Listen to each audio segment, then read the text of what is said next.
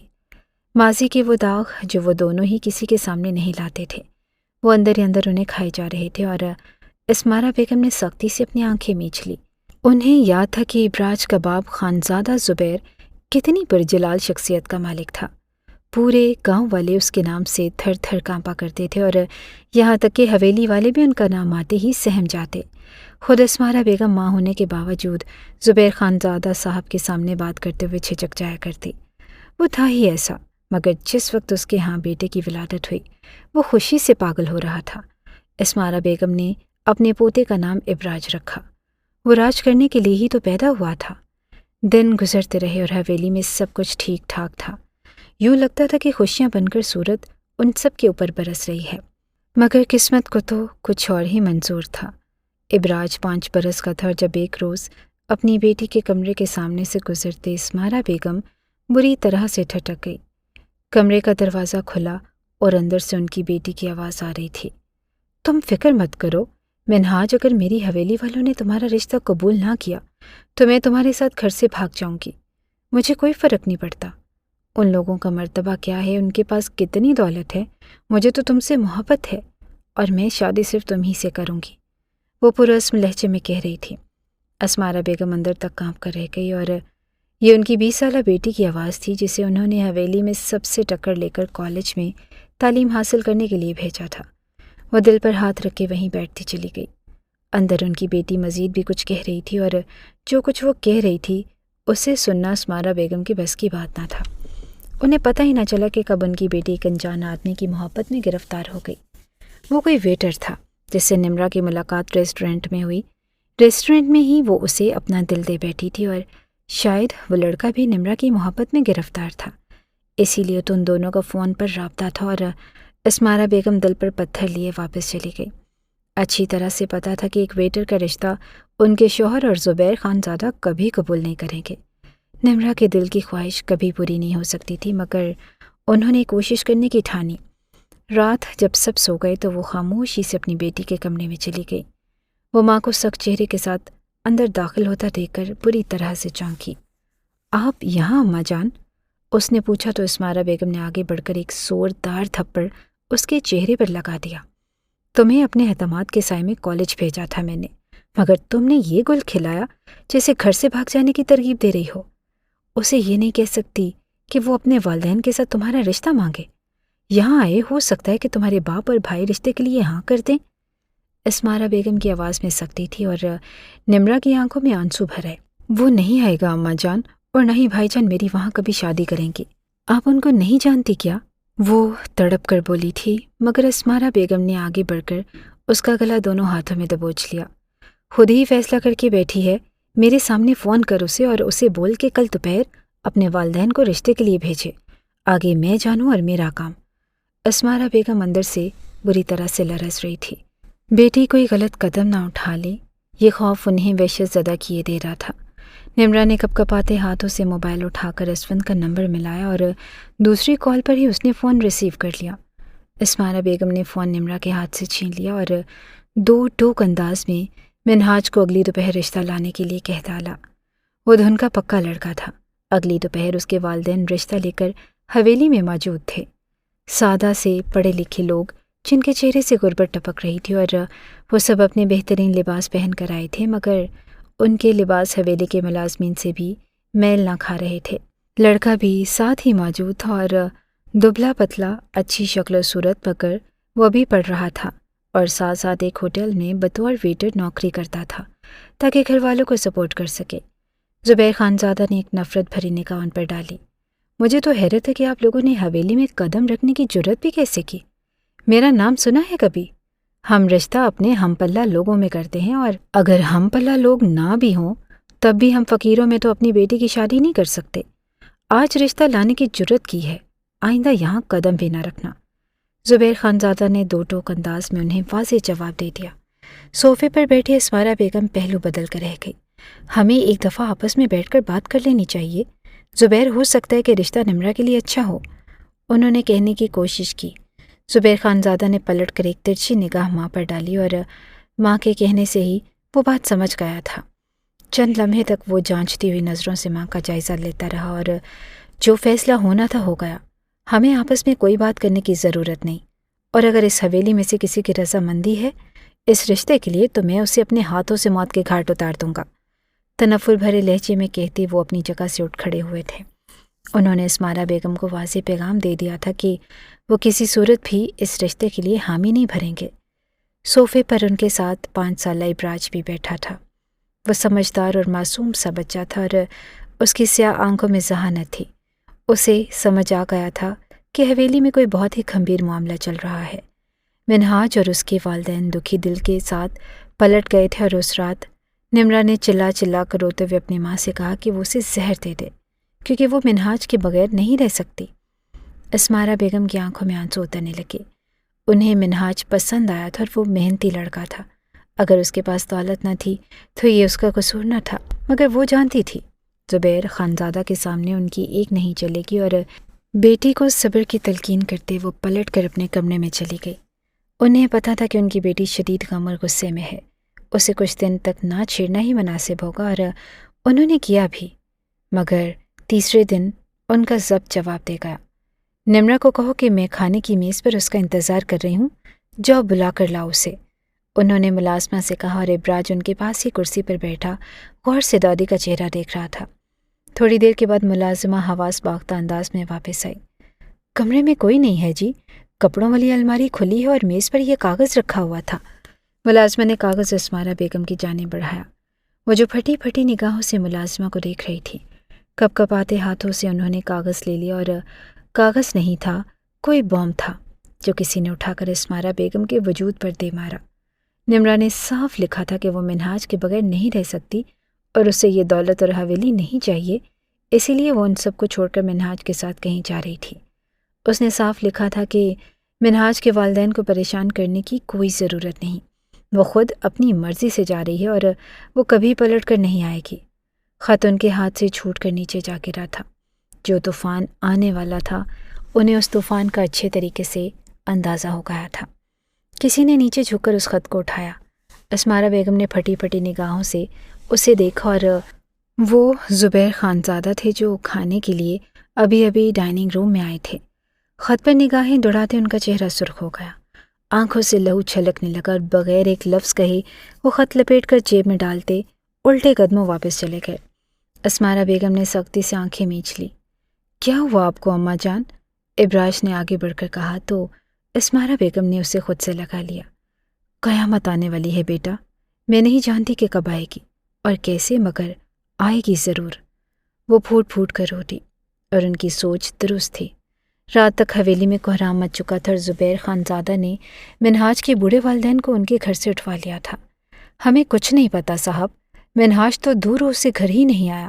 ہمیں نہیں پتا وہ آپ کی بہن کو لے کر کہاں گیا ہے، پتا ہوتا تو ضرور بتا دیتے۔ وہ بوڑھے والدین دونوں ہاتھ جوڑے معافیا مانگ رہے تھے، اور مگر زبیر خانزادہ کے سر پر جنون سوار تھا۔ ملازم اس کے حکم پر بے در پہ لاٹھیاں ڈنڈے ان دونوں ضعیف ماں باپ پر برسائے جا رہے تھے۔ اسمارا بیگم کا دل دہل کر رہ گیا۔ کیا کر رہے ہو زبیر، بس کر دو، ان کا کیا قصور ہے؟ انہوں نے بیٹے کو روکنا چاہا، مگر اس نے ہاتھ اٹھا کر اپنی ماں کو کچھ بھی کہنے سے روک دیا تھا۔ قصور اس کا یہی ہے کہ وہ حویلی کی عزت کو اپنے ساتھ بھگا کر لے گیا ہے، اور خمیازہ تو اسے بھرنا پڑے گا۔ وہ یہاں نہیں ہے تو کیا ہوا، یہ دونوں تو ہیں، کبھی نہ کبھی تو وہ پلٹ کر آئے گا ہی والدین سے ملنے، اور جب اسے پتہ چلے گا کہ اس کے والدین کو میں نے ختم کر دیا ہے تو اسے جو تکلیف ہو وہی چاہتا ہوں میں، اس نے جیب سے ہتھیار نکالتے کہا تھا۔ صوفے کے پاس کھڑا ابراج باپ کو اس روپ میں دیکھ کر ساکت رہ گیا۔ اسی کے سامنے زبیر خانزادہ نے اپنے باپ میں موجود ہتھیار سے 2 شعلے اگلے، اور سامنے تڑپتے 2 بوڑھے وجود ساکت ہو گئے۔ اسمارا بیگم نے دہل کر اپنے دل پر ہاتھ رکھ لیا، اور ابراج اس کی نگاہوں میں یہ منظر جیسے جم کر رہ گیا۔ وہ پہلا دن تھا جب اسے اپنے باپ سے نفرت محسوس ہوئی۔ کسی کے جرم کی سزا کسی کو دینا انصاف نہیں تھا، اور اس کا 5 سالہ ذہن یہ بات جانتا تھا۔ منہاج کے والدین کو ختم کر کے بھی زبیر خانزادہ کا جنون ٹھنڈا نہیں ہوا۔ اسمارا بیگم سمجھ رہی تھی کہ شاید معاملہ ختم ہو گیا ہے، مگر یہ ان کی بھول تھی۔ دن گزرتے رہے،